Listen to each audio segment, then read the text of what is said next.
গেল ৫ আগস্ট খোদ আওয়ামী লীগের সভানেত্রী এবং সাবেক প্রধানমন্ত্রী শেখ হাসিনা সহ দলটির সব নেতারা পালিয়ে গেলেও প্রোপাগান্ডা থেমে নেই।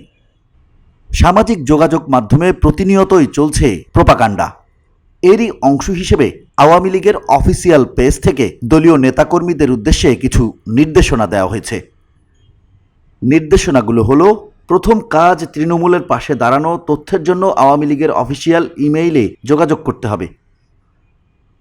দ্বিতীয়ত, সামাজিক যোগাযোগ মাধ্যমে কোনো প্রকার উস্কানি বা প্ররোচনার ফাঁদে পা দেবেন না।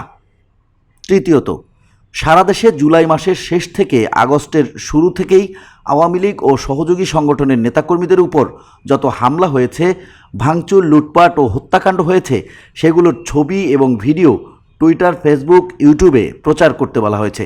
দেশবাসীকে জানাতে হবে কি নির্যাতন হয়েছে গত ১.৫ মাসে আওয়ামী লীগের উপর।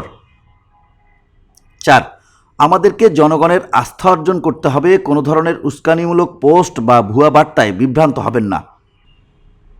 ৫, প্রতি মহানগর, জেলা, উপজেলা, ইউনিয়ন, ওয়ার্ডে আওয়ামী লীগ ও সহযোগী সংগঠনের কার্যালয় ও নেতাকর্মীদের বাড়িঘরে হামলা, ভাঙচুর ও লুটপাটে যে ক্ষতি হয়েছে তা দেশের মানুষকে জানান এবং বর্তমানে যারা দেশ চালাচ্ছে তাদের কাছেও আমরা দাবি জানাবো, সকল হামলা, নির্যাতন, ভাঙচুর, লুটপাটের বিচার করতে হবে, ক্ষতিগ্রস্তদের ক্ষতিপূরণ দিতে হবে।